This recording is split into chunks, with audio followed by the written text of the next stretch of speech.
తెలంగాణ రాష్ట్ర సాధనే ధ్యేయంగా తుది శ్వాస వరకు కూడా తెలంగాణ రాష్ట్రం ఏర్పడాలి అని పరితపించినటువంటి తెలంగాణ జాతిపిత కీర్తిశేషులు ప్రొఫెసర్ జయశంకర్ గారి జయంతిని పురస్కరించుకొని వారి యాదిలో అనేక కార్యక్రమాలు రాష్ట్ర వ్యాప్తంగా జరుగుతున్నటువంటి ఈ సందర్భంలో ఈ చారిత్రక నగరంలో ఈ బీఆర్ఎస్ పార్టీ కార్యాలయంలో కూడా వారిని స్మరిస్తూ వారు తెలంగాణ ఉద్యమ సమయంలో ఏదైతే ట్యాగ్ లైన్ తీసుకున్నారో నీళ్లు నిధులు నియామకాలు అదే అంశం పైన ఆనాటి టీఆర్ఎస్ పార్టీ సిద్ధాంతకర్తగా ఉన్నటువంటి జయశంకర్ సార్ను వారి సూచన మేరకు ఆనాటి ఉద్యమ నేత తెలంగాణ తొలి ముఖ్యమంత్రి కేసీఆర్ గారు ఈ 3 అంశాలపైన తెలంగాణ ప్రాంతమంతా కూడా 14 ఏళ్ల పాటు అన్ని పల్లెలు అన్ని పట్టణాలు అన్ని ప్రాంతాలు తిరిగి ఏ ప్రాంతంలో ఏ వర్గానికి ఏ సమస్య ఉన్నది, ఏ ప్రాంతంలో ఏ వనరులు ఉన్నాయి, ఏ ప్రాంతంలో ఏ సమస్య ఉన్నది, ఆ సమస్య పరిష్కారం కోసము ఈ 3 అంశాలపైన పరితపించి 60 ఏళ్ల తెలంగాణ ప్రజల కలను నిజం చేసినటువంటి మహనీయులు ఆనాటి ఉద్యమ నేత తెలంగాణ తొలి ముఖ్యమంత్రి కేసీఆర్ గారు. నీళ్ల విషయానికి వస్తే ప్రపంచం అబ్బరబోయే విధంగా కాళేశ్వరం ప్రాజెక్ట్ నిర్మాణం చేసి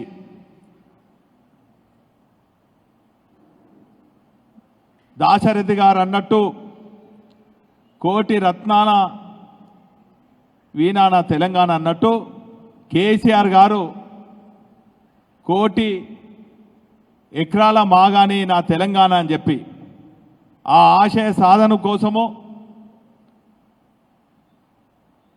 కోటి ఎకరాలకు నీళ్లు పాలించాలి, తెలంగాణను దేశానికే ఆదర్శంగా నిలిచాలని చెప్పి తెలంగాణ రైతాంగానికి ఏ కష్టాలు కూడా రావద్దని చెప్పి బ్రహ్మాండమైనటువంటి కాళేశ్వరం ప్రాజెక్ట్ నిర్మాణమే కాకుండా ఆనాడు కాకతీయులు నిర్మాణం చేపట్టినటువంటి గొలుసుకట్టు చెరువులన్నిటిని కూడా బ్రహ్మాండంగా పునరుద్ధరించి రాష్ట్రంలో ఉన్నటువంటి సాగునీరు తాగునీరుతో పాటు పారిశ్రామిక రంగానికి కూడా నీళ్ళు అందించే అనేక కార్యక్రమాలు చేసి మరి ఈరోజు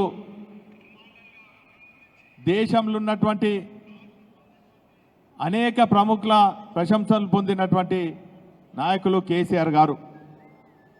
ఆ రోజుల్లో వాటర్మెన్ రాజేందర్ సింగ్ గారు కూడా వచ్చి కాళేశ్వరంను సందర్శించి ఇక్కడ ఉన్నటువంటి నీటి వనరులను సందర్శించి కేసీఆర్ గారిని మరి ప్రశంసించినటువంటి సందర్భాలు అనేక సందర్భాలు ఉన్నాయి. ఆనాడు కేంద్రంలో ఉన్నటువంటి మంత్రులు కూడా అనేక సందర్భాలలో ఇక్కడికి విచ్చేసి మరి ప్రశంసించినటువంటి సందర్భాలు. ఇంకా అనేక అంశాలను లోతుగా పోదలుచుకోలేదు. నిన్న మాజీ మంత్రివర్యులు హరీష్ రావు గారు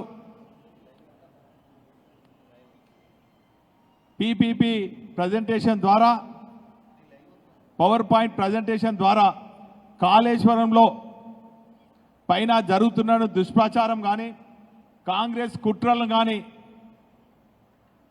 దూద్ కా దూద్ పానీ కా పానీ అని చెప్పి కార్యకర్తలతో పాటు తెలంగాణ ప్రజానికానికి తెలిసే విధంగా చేయటం జరిగింది. ఈరోజు కాంగ్రెస్ నాయకులు అమలు కానీ 420 హామీలు 6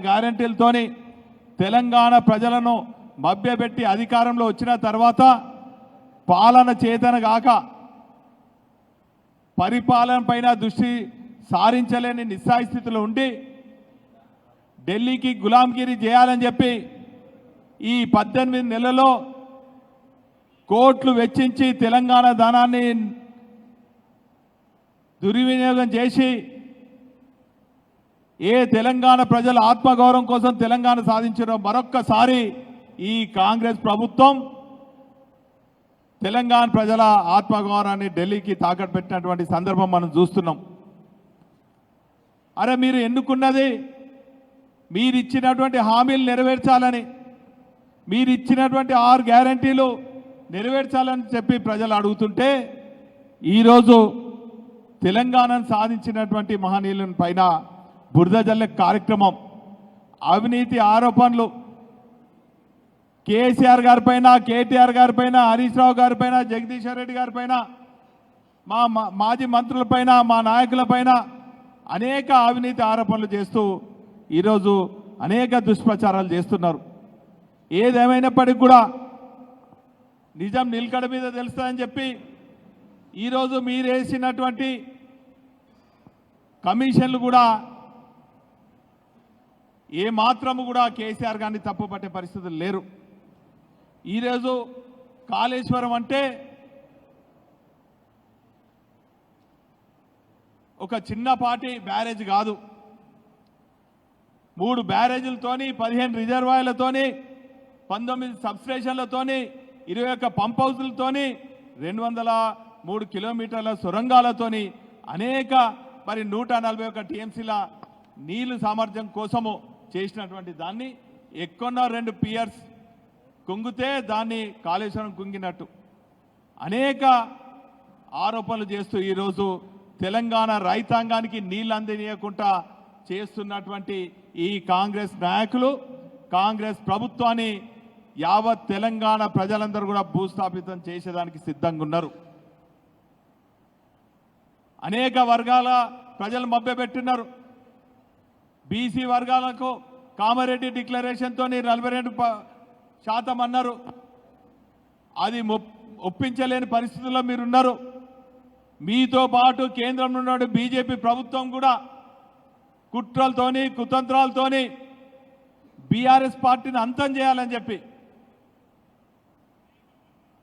ఇద్దరు మిలాఖత్ అయి బీఆర్ఎస్ పైన, బీఆర్ఎస్ పార్టీ నాయకుల పైన చేస్తున్నటువంటి కుట్రలను యావత్ తెలంగాణ ప్రజానీకమంతా కూడా చూస్తున్నది. సరైన సమయంలో, సరైన తేదీలో మీ అందరికీ ఈ 2 పార్టీలకు కూడా రాజకీయంగా భూస్థాపితం చేసేదానికి తెలంగాణ ప్రజలందరూ కూడా సిద్ధంగా ఉన్నారని కూడా ఈ సందర్భంగా తెలియజేస్తున్నాను. కాంగ్రెస్ నాయకులు గ్రామాలలో పోలేని పరిస్థితులు, వాళ్ళ నియోజకవర్గాలలో పోలేని పరిస్థితి. ఎందుకంటే ఎక్కడ పడితే అక్కడ మహిళలు వీళ్ళని నిలదీసే పరిస్థితి ఉన్నది, విద్యార్థులు నిలదీసే పరిస్థితి ఉన్నారు, నిరుద్యోగులు ఉద్యోగాలు ఏమైనా పరిస్థితి ఉన్నది. ఇవన్నీ కూడా ఈ వ్యతిరేకతను మీరు ఎదుర్కొనలేక నీతి, నిజాయితీ, నిబద్ధతతోని అంబేద్కర్ గారి ఆలోచన విధానంతో 10 ఏళ్ల పాటు తెలంగాణ రాష్ట్రాన్ని దేశంలో అగ్రభాగాన ఉంచినటువంటి నిలిచినటువంటి కేసీఆర్ గారి పైన, కేసీఆర్ గారి పాలన పైన మరి చేస్తున్నటువంటి అనేక ఆరోపణలు కూడా ప్రజలు నమ్మే పరిస్థితులు లేరని కూడా ఈ సందర్భంగా తెలియజేసుకుంటూ, ఏదేమైనప్పటికీ కూడా ప్రజాక్షేత్రంలో మేము తెలుసుకుంటాం. మీ దుష్ప్రచారాలన్నిటి కూడా క్షేత్రస్థాయిలో ఖచ్చితంగా మరి మీరు అమలు కానీ, హామీలు కానీ, మీరు చేసే అవినీతిని అంతా కూడా ప్రజల వద్దకు వెళ్తాము. ఎక్కడికక్కడ మరి మిమ్మల్ని మీరు చేసే అవినీతి కార్యక్రమం ప్రజలకు వివరించి మిమ్మల్ని రాజకీయ సమాధి చేస్తామన్నటువంటి విషయాన్ని కూడా ఈ సందర్భంగా తెలియజేసుకుంటూ ఇప్పుడు సోదరులు పెద్ది సుదర్శన్ రెడ్డి గారు మాట్లాడతారు.